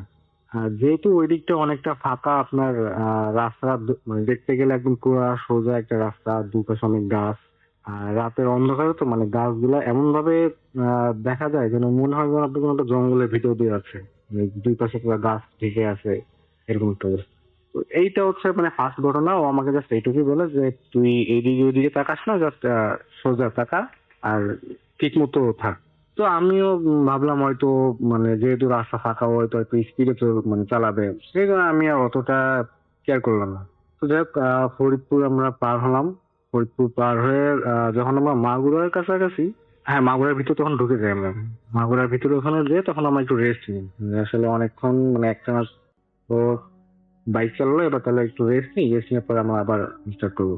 তো আমরা ওইখানে একটু রেস্ট নিই 10-15 মিনিট। তো রেস্ট নেওয়ার পরে এবার হচ্ছে আমি বাইক চালাই। তো ওখান থেকে যখন আমরা বাইক স্টার্ট করি তখন রাত 3টা থেকে 3:30টার ভিতরে এরকম একটা টাইম। তো বাইক স্টার্ট দিলাম, যেহেতু রাস্তা ফাঁকা আর রাতের বেলা, তো আমাদের বাইকের স্পিড মানে যেহেতু স্টার্ট দিলাম তো মানে প্রথম দিকে এই 60-70 এরকম স্পিড। তো হঠাৎ করে আমাদের বাইকের লাইটটা সামনে পড়লো, দেখি যে রাস্তার ডান সাইডে এক ভদ্রলোক, মানে দেখে মনে হচ্ছে একটু বয়স্ক। পেছন থেকে দেখে মনে হচ্ছে মানে ওনার হয়তো কোন একটা পাঞ্জাবি পরা, আহ, একটু বয়স্ক মানে লাইক মুরব্বীরা যেরকম। তো ফার্স্টে আমরা এটা ভাবছি হয়তো যেহেতু মানে রাত ফজরের টাইম, হয়তো উনি নামাজের উদ্দেশ্য তো বাসা থেকে বেরোয়। তো এই তো তখন আমাদের থেকে ওনার ডিস্টেন্স প্রায় 50-60 হাত। তো যখন হচ্ছে আমরা বাইক নিয়ে মানে যাচ্ছি, মানে ওনাকে যখন আমরা ক্রস করি, মানে উনি তো রাস্তার ডান পাশে, আমরা তো রাস্তার বাম সাইডে, ওনাকে যখন আমরা ক্রস করি তখন মানে আমি এবং আমার ফ্রেন্ড দুইজনই ওনার দিকে তাকাই। তো ওনার দিকে তাকানোর পরে সেটা দেখলাম, এটা আসলে আমরা আগে কল্পনা করিনি। তা ওনার দিকে তাকানোর পর দেখলাম যে আসলে মানে ওনার শুধুমাত্র একটা শেপ আছে। আই মিন ওনার just মানে মাথা নেই ওনার, মাথা নাই। আর ওনার যে পাঞ্জাবিটা পরা ওটা অ্যাজ লাইক দেখতে মনে হচ্ছে মানে একটা হ্যাঙ্গারে পাঞ্জাবি ঝুলে আছে যেমনটা দেখায়, ঠিক তেমন মানে জাস্ট একটা মানে ড্রেস ঝুলতেছে এখানে। ওনার পার দিকে অবশ্য আমরা খেয়াল করিনি, বাট ওনার কোনো মাথা নাই। তো এইটা দেখে তো মানে কি বলবো কি করব কোনো কিছুই কাজ করতেছে না। তো আমার ফ্রেন্ড তখন জাস্ট বলে যে তুই ওই দিকে তাকাস না, তুই স্পিড বাড়া, জোরে চালা। তো আমিও তখন স্পিডটা বাইকে বাড়াই। আর তখন স্পিড তার আগে তো স্পিড 60 থেকে 70 ছিল। তো ওটা দেখার পর আমি তো স্পিড আরো বাড়াই, প্রায় 100 ছুঁই ভাবে এরকম। এদিকে ও তোমার বলছে যে তুই পিছন দিকে কোনো মতেই তাকাবি না, তুই সামনের দিকে তাকা, লুকিং গ্লাসের দিকে তাকানো দরকার নেই।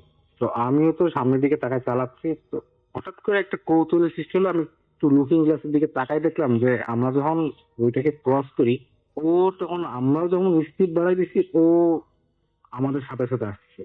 মানে আগে তো ওটা দেখতে মনে হচ্ছিল যে এটা হেঁটে হেঁটে আসছে, কিন্তু যখন লুকিং গ্লাসে দেখলাম তখন দেখলাম যে ওটা আসলে কিছু কিছু ওই সুপারম্যান মুভিতে আমরা যেমন দেখি মানে উড়ে যেমন আসে, ওইরকম উড়ে আসতেছে।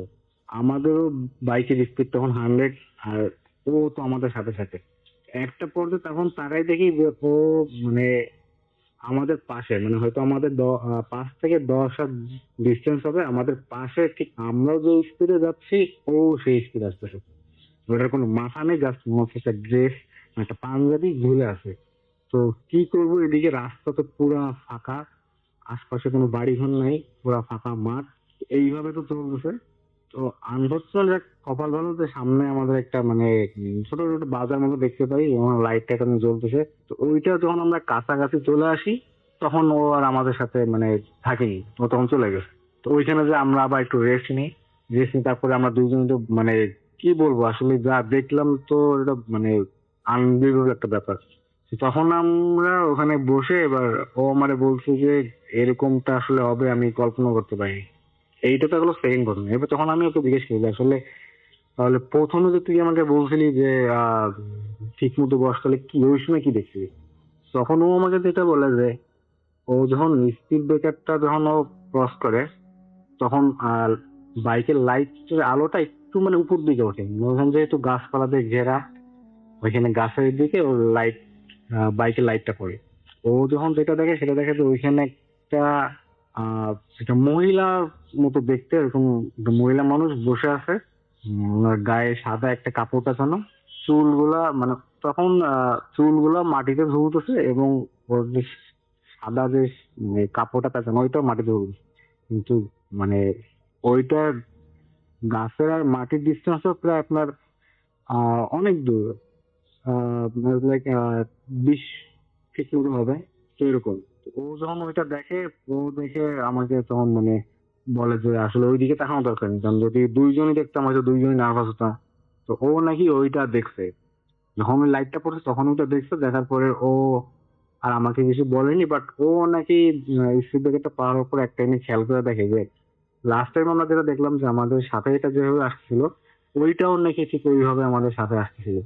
তো দেখ কিছুক্ষণ পরে ও ওইটা দেখিনি, এই জন্য ও আমাকে তখন আর নোটিস করিনি, আর আমি অতটা খেয়াল করিনি। এই হচ্ছে আসলে আমাদের একটা এক্সপিরিয়েন্স, আপনার কাছে শেয়ার করলাম, যদি ভালো লাগে তাহলে শেয়ার করবেন। ধন্যবাদ। ঘটনাতে চলে আসছি। জি। চাকরির সুবাদে আমি ঢাকা থেকে চিটাগাং যাওয়া একটা ছিল। তো আমি ঢাকা থেকে চিটাগাং যাওয়ার উদ্দেশ্যে আপনার মতিঝিল আরামবাগে বাস কাউন্টারে এখানে দাঁড়িয়েছিলাম। তো আমি আসলে একটা ফার্মাসিউটিক্যাল কোম্পানিতে আছি। তো আমার পরিচিত কিছু আপনার অ্যাম্বুলেন্স বা অ্যাম্বুলেন্সের ডাক্তার বিবিএম এর ড্রাইভার ছিল। তো ওইখান থেকে ওই আরামবাগের স্টেশন থেকে আমার একটা পরিচিত অ্যাম্বুলেন্সের ড্রাইভার বললো যে ভাই কোথায় যাবেন? তো আমি বললাম যে আমি চিটাগাং যাবো। তো বললো যে আমি তো ওখানে যাচ্ছি, ঢাকা মেডিকেল থেকে শুধু একজন লোক নিবো, তারপর আপনার সাথে একসাথে চলে যাই। তো বললাম ভাবলাম ঠিক আছে, ওকে, একজন যদি কোম্পানি দেয় এর সাথে অ্যাম্বুলেন্সে চলে গেলে তাড়াতাড়ি চলে যেতে পারবো। তো আমি ওর সাথে গাড়িতে উঠে অ্যাম্বুলেন্সে উঠে ঢাকা মেডিকেল যাই। যাওয়ার পর ওইখানে দাঁড়িয়ে একটু চাটা করি। এর মধ্যে দেখি যে একটা কফিন অ্যাম্বুলেন্সের কাছে নিয়ে আসা হচ্ছে। তো আমি জানতাম না যে আসলে অ্যাম্বুলেন্সে কি যাচ্ছে। আমি ভাবছিলাম হয়তো রুগী বা কোনো অন্য কিছু যাচ্ছে। কফিন বা লাশ যদি জানা হতো তাহলে আমি অবশ্যই যেতাম না, কারণ আমি এগুলোতে এভাবে একটু ভয়ে থাকি। তো আপনার যখন কফিনটা দেখি তখন দেখি যে আপনার কফিনটা সম্পূর্ণ মানে ইনটেক করা। কফিনটা ভিতরে ঢোকানোর পরে টাকা আমি ড্রাইভারকে বললাম যে তুমি এটা কি উঠাইলা? ভাই কফিন। পরে বললাম যে লোকজন কি সাথে যাবে না? না, আসলে ডেড বডি তো মারা গেছে, সরি, আপনার আত্মহত্যার ইসের। তো আপনার এটা এভাবে নিয়ে যেতে হবে।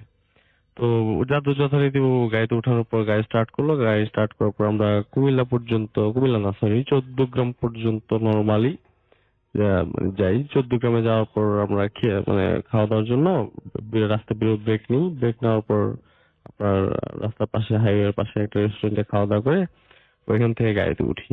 গাড়িতে ওঠার পর ওইখান থেকে ওইখানে যারা আছে তারা জানে যে ওই সাইডের যে রাস্তাগুলো ওগুলাতে আপনার গাড়ির যে গতিবেগ ঘন্টায় কমপক্ষে 90, 100 এরকম পাওয়ার থাকে। তো আমাদের গাড়িতে মানে শো করতেছে 90 কিলোমিটার পার আওয়ার।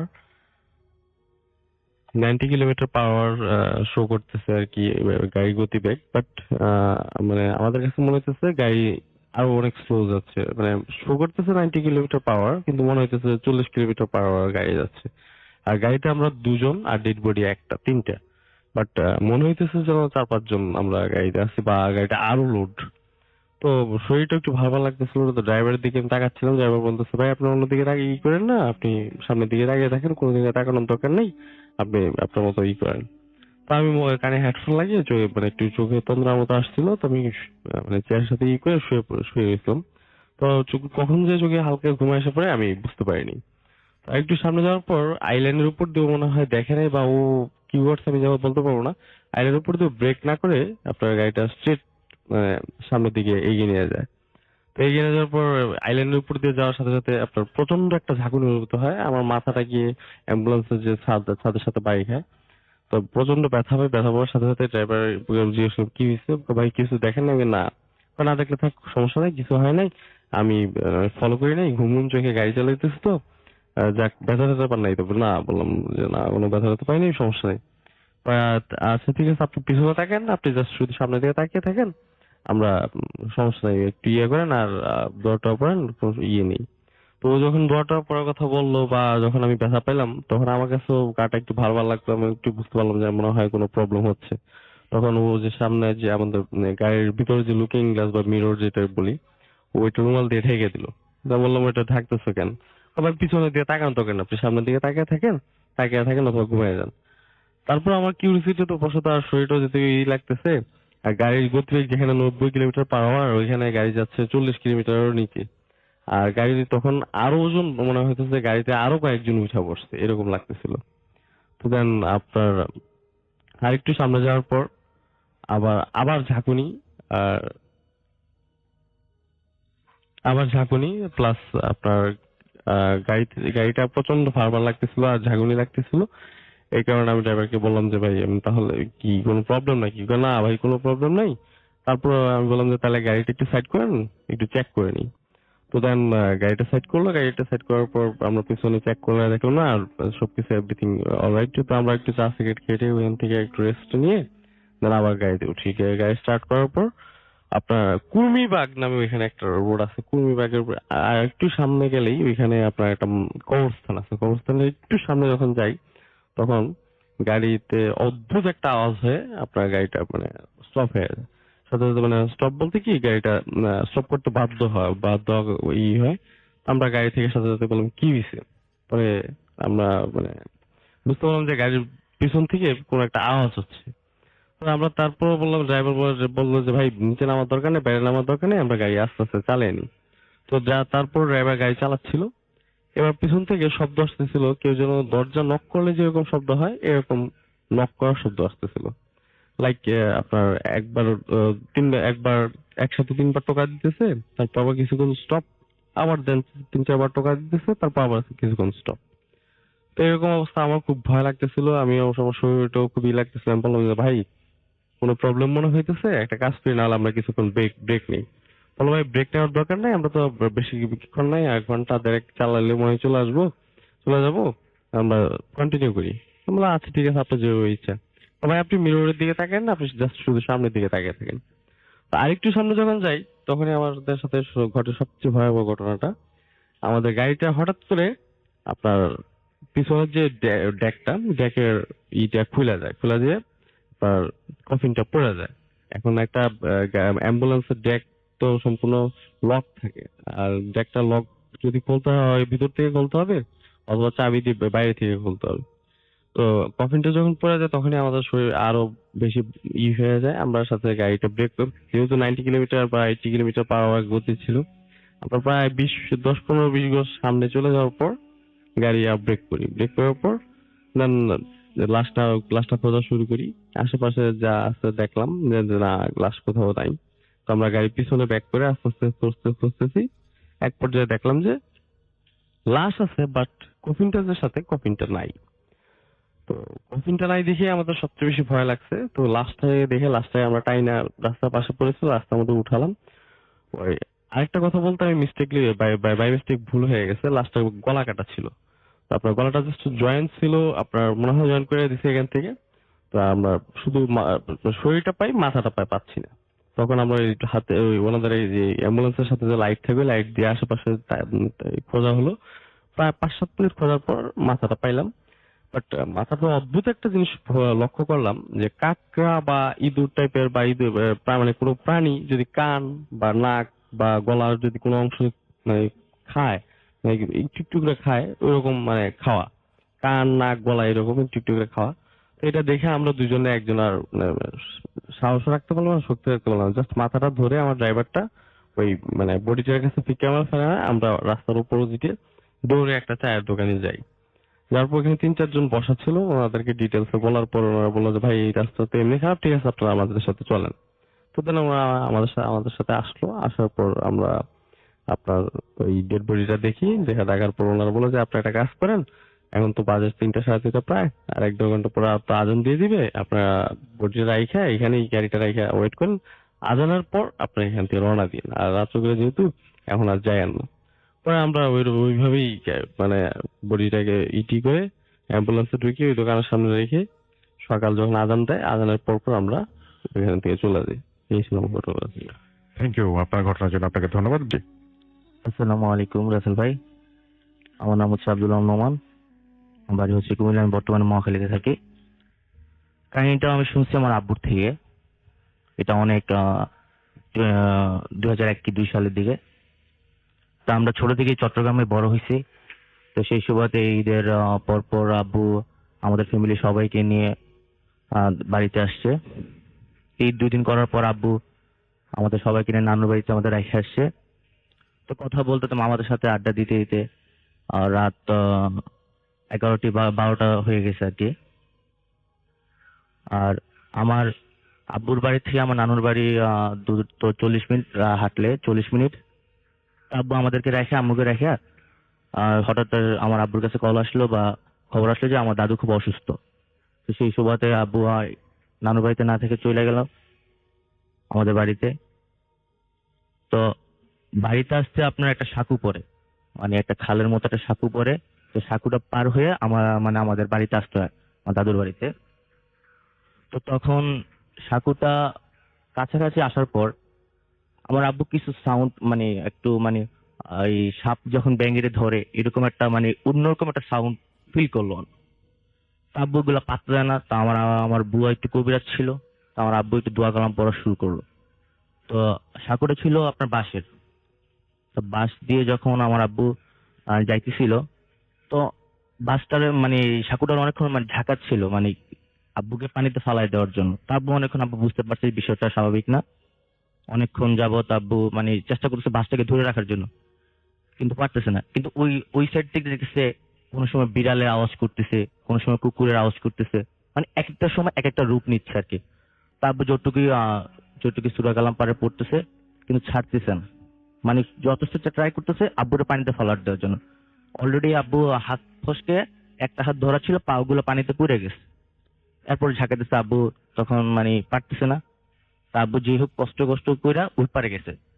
যাওয়ার পর আপনার আহ, পাশে একটা বাসজার ছিল, আমাদের বাসজার। মনে হচ্ছে যে বাসজারটা মানে একদম টোটালি মনে একদম ভাঙ্গা ছিল, ঘূর্ণিঝড় হইলে যেভাবে হয় সেরকম একটা মানে অবস্থা সৃষ্টি হচ্ছে, মানে বাসজারের যে অবস্থাটা। তা আমার আব্বু বুঝতে পারতো, মানে খুব ভয় পাইতেছে। কারণ এতদিন চট্টগ্রাম ছিল, হঠাৎ করে বাড়িতে আসছে অনেক দিন, অনেক বছর পর। এরকম জিনিসটা সে আশা করেনি। তো তারপর আমার আব্বুর হাতে একটা কালো টর্চ লাইট ছিল, অনেক বড়। তো একটা গরু আকৃতি ধারণ করলো। যে জিনিসটা আমার আব্বুর এতক্ষণ কুকুর সাজছে, বিড়াল সাজছে, বিভিন্ন পশু পাখি সাজছে, এখন গরু, এক লাল একটা গরু সাজছে। আমার আব্বুর দিকে মানে গাই দেওয়ার জন্য, মানে শিং দিয়ে আঘাত করার জন্য দৌড়ে আসতেছে। তো আমার আব্বু কি করলো, হাতে তার লাইটটা ছিল, সে লাইট দিয়ে ওই গরুটার মাথায় মারে। তো মাথায় মারার পর জিনিসটা ভ্যানিশ হয়ে যায়, মানে জিনিসটা কি মানে পলকের মধ্যে ভ্যানিশ হয়ে যায়। তো ভ্যানিশ হওয়ার পর থেকে সাউন্ডটা আবার করতেছে, মানে ভ্যানিশ হওয়ার পর থেকে মানে মানে আওয়াজ সাউন্ডটা আবার করতেছে। তো আমার আব্বু দৌড় দিয়ে পাশে একটা মানে ইয়েতে গিয়ে আপনার বাড়িতে গিয়ে মানে চিৎকার দিয়ে অজ্ঞান হয়ে গেল। তো মহিলারা ধরাধরি করে মানে রুমে নিছে। সকাল আব্বু সেন্স ফিরছে, সেন্স ফেরার পর এই কাহিনী বলছে। তো আমার দাদু আবার একটু কবিরাজ ছিল। তো উনি আবার আমার আব্বুর তাবিজ দেওয়ার পর এরপর আর কোনো ঘটনা, মানে কোনো ক্ষতি হয় নাই। এরপর থেকে আব্বু স্বাভাবিক। এই ছিল ভাই রাসেল ভাই আজকে আমার ঘটনা। থ্যাংক ইউ সো মাচ আপনার ঘটনার জন্য। আপনাকে অনেক ধন্যবাদ। আমরা ছোট্ট একটা ঘটনায় যাব, যে ঘটনাটি এটিও একটা অডিও ক্লিপ, এবং সেই অডিও ক্লিপটা আমরা শুনে আসবো, তারপরে আবারও ফিরে আসবো। আশা করছি সেই পর্যন্ত আমাদের সঙ্গে থাকবেন। আসসালামু আলাইকুম রাসেল ভাইয়া। ঘটনাটি ঘটেছিল বছর 10 আগে। সোহেল নামে এক যুবক তার বন্ধুর বোনের বিয়েতে গিয়েছিল। সে গ্রামটি ছিল অনেক ভেতরের দিকে, শহর থেকে অনেক ভেতরের দিকে, মানে প্রত্যন্ত গ্রাম যাকে বলে।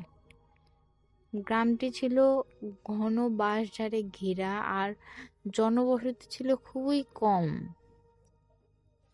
বিয়ের বাড়ির শোরগোলে আর উচ্চ শব্দে সোহেলের মাথা ধরলে সে একটু নিরিবিলিতে হাঁটার জন্য গ্রামের শেষ মাথায় একটা পুকুর আছে, সেই পুকুর পাড়ে যায়।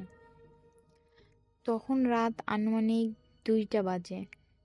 চারিদিকে নিস্তব্ধতা ভেঙে শুধু ঝিঝি পোকার আওয়াজ শোনা যাচ্ছিল।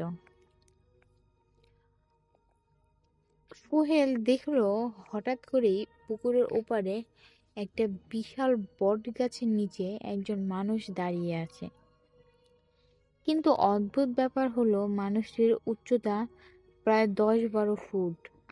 তার মাথা গাছের ডালপালা ছাড়িয়ে উপরে উঠে গেছে। সোহেলের ভয় জমে গেল। সে লক্ষ্য করলো ওই ছায়ামূর্তির চোখ দুটো সাধারণ মানুষের মতো নয়, বরং জ্বলন্ত অঙ্গারের মতো লাল।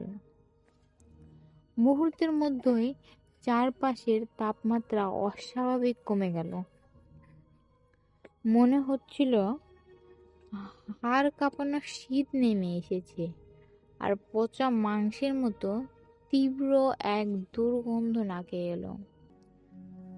সোহেল পালানোর চেষ্টা করলো, কিন্তু তার পা যেন মাটিতে গেঁথে গেছে।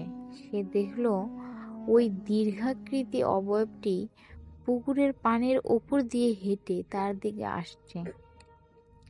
তার পা পানিতে ডুবছে না, বরং সে শূন্যে ভেসে এগিয়ে আসছে।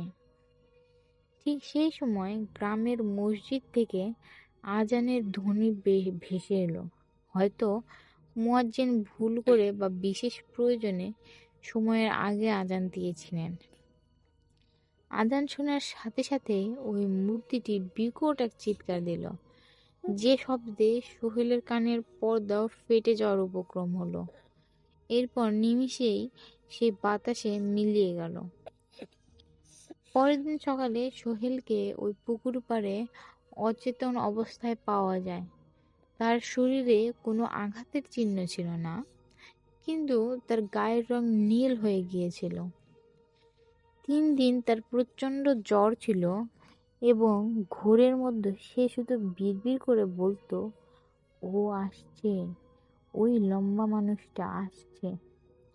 এরপর থেকে সোহেল আর কোনোদিনও একটা নির্জন জায়গায় যাওয়ার সাহস করেনি। ধন্যবাদ। আমাদের কাছে একটা ইমেইল আছে, আমরা এখন বর্তমানে একটা ইমেইল পড়ব রাসেল ভাইয়া। আমার এই টপ ভূতিফিল্ম চ্যানেলের মাধ্যমে এই ঘটনাটি পাঠানো হয়েছে। তো চলুন, যেভাবে লেখা আছে আমি সেভাবেই পড়ছি। শহর থেকে দূরে এক পাহাড়, পাহাড়ের পাদদেশে একটি সরকারি ডাক বাংলো ছিল। জরাজীর্ণ সেই বাংলোতে এক রাতে আশ্রয় নিয়েছিলেন আরিফ সাহেবের নামের এক সার্ভে অফিসার। তার সাথে ছিল তার সহকারী রতন সাহেব। তারা জানেন না যে স্থানীয়রা ওই এলাকাটিকে জিনের আস্তানা বলে এড়িয়ে চলত।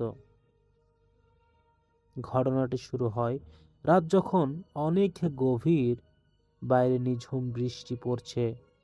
আরিফ সাহেব বাংলোর দোতলায় নিজের রুমে ঘুমানোর প্রস্তুতি নিচ্ছিলেন।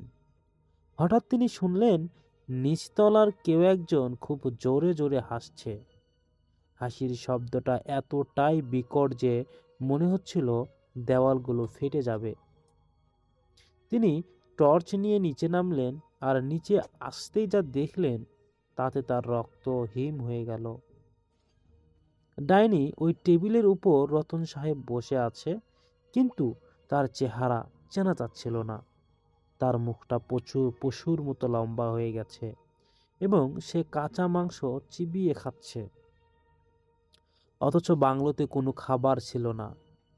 টর্চের আলো ফেলতেই আরিফ সাহেব দেখলেন রতনের ছায়াটা দেয়ালে নেই,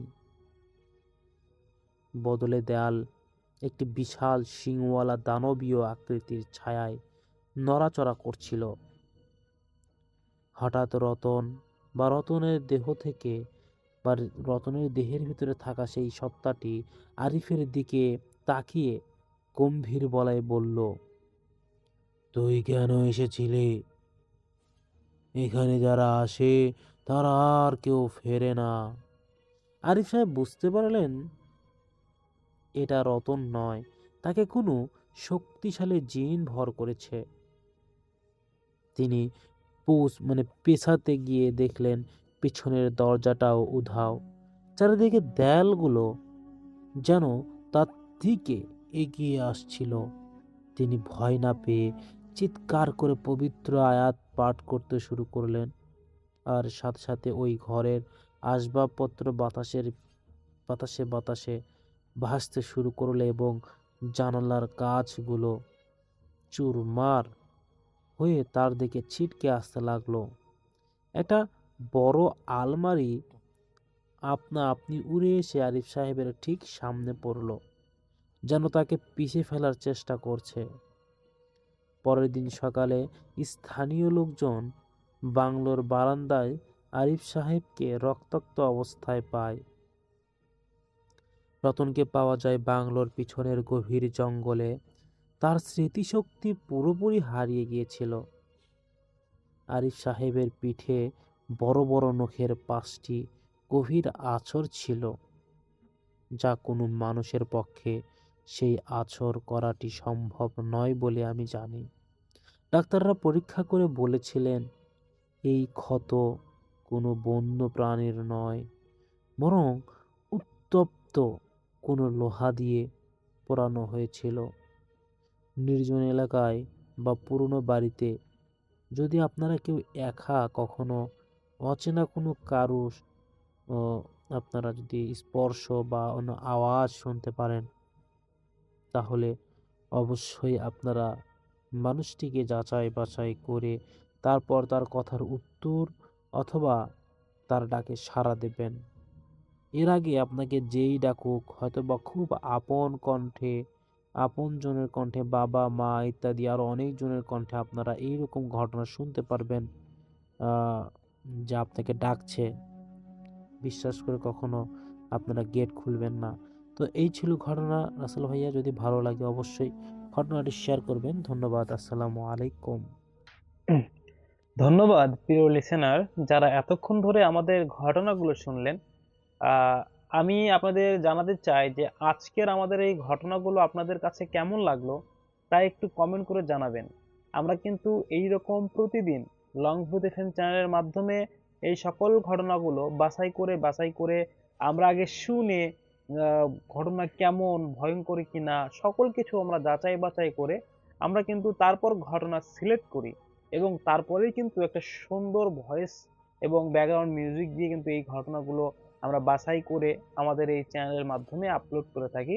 আমাদের চ্যানেলে প্রতিদিন আপনারা ঘটনা পাবেন রাত 10টা বাজে। আমরা প্রতিনিয়ত আপনাদের জন্য যেভাবে সুযোগটা রাখছি, আমরা কিন্তু আপনাদের সাথে ঘটে যাওয়া ঘটনা কিন্তু আমরা প্রতিদিন বাছাই করা ঘটনার শেষে আমরা কিন্তু আপলোড করে দিচ্ছি এবং আমরা কিন্তু প্রতিদিন বাছাই করা ঘটনার সাথে সাথে আমরা আপনাদের নিজেদের সাথে ঘটে যাওয়া ঘটনাগুলো কিন্তু শেয়ার করছি। আমরা প্রতিনিয়ত আপনাদের সাথে যে ঘটনাগুলো শেয়ার করি আপনাদের অবশ্যই ভালো লাগে বলে আমি মনে করি, কেননা অনেকেই আমাদেরকে অনেকভাবে ভালোবাসা দিয়ে যাচ্ছেন। তো সর্বোপরি আমার একটা কথা থাকবে যে ভাইয়া, আপনারা যদি আমাদের এই চ্যানেলে নতুন হয়ে থাকেন অবশ্যই একটু চ্যানেলটিকে সাবস্ক্রাইব করে দেবেন। আপনারা যদি আমাদের সাথে কমিউনিকেশন ঠিক রাখতে চান তাহলে আমাদেরকে যোগাযোগ করতে পারেন। আপনার সাথে ঘটে যাওয়া যদি কোনো ঘটনা থাকে আমাদেরকে ঘটনা পাঠাতে পারেন। আমরা রেগুলারলি আপনাদের ঘটনাগুলো নিয়ে কিন্তু আপলোড করে দেই এবং আপনাদের সাথে যে ঘটনাগুলো ঘটে যায় এগুলো কিন্তু আমরা নিয়ে আপনাদের নিজেদের ভয়েসে ঘটনা অনেকে পাঠাই, অনেকে কিন্তু ঘটনাগুলো পাঠাতে পারে না। তো আমি বলবো আপনাদের হাতে থাকা স্মার্টফোন দিয়ে আপনারা ঘটনা রেকর্ড করবেন এবং ঘটনা রেকর্ড করার সাথে সাথে আমাদেরকে পাঠিয়ে দেবেন। আমরা সেই ঘটনাটি আমাদের যে অডিয়েন্স আছে এই অডিয়েন্সের মাধ্যমে তুলে ধরবো। লিসেনার্স, আপনারা এইভাবে যদি আমাদেরকে ঘটনা পাঠাতে থাকেন আমরা আপনাদের ঘটনাগুলো পাবলিশ করতে থাকবো। যাই হোক, লং ভূত এফএম চ্যানেল আপনাদের অনেক অনেক সুযোগ সুবিধা দিয়ে রেখেছে। আমি পরিশেষে একটাই কথা বলি যে আপনারা শুধুমাত্র আমাদের এই চ্যানেলটিকে সাবস্ক্রাইব করে রাখুন। ভিডিও ছাড়লেই যেন সবার প্রথম আপনারা ঘটনাগুলো পেয়ে যান, বাছাই করা ঘটনা। ভূত এফএমকে অনেক বেশি ভালোবাসেন। আচ্ছা, পরবর্তীতে আপনারা কার কণ্ঠে ঘটনা শুনতে চান তা অবশ্যই কমেন্ট করে জানাবেন। আজকের মতো এখানেই বিদায় নিচ্ছি। আমরা কিন্তু অনেক অডিয়েন্সের ঘটনা কিন্তু এখানে দেই এবং আপনাদেরটাও দিই। তো যাই হোক, সবাই ভালো থাকবেন, সুস্থ থাকবেন। দেখা হচ্ছে নেক্সট কোনো ইমেল এপিসোডে। আসসালামু আলাইকুম।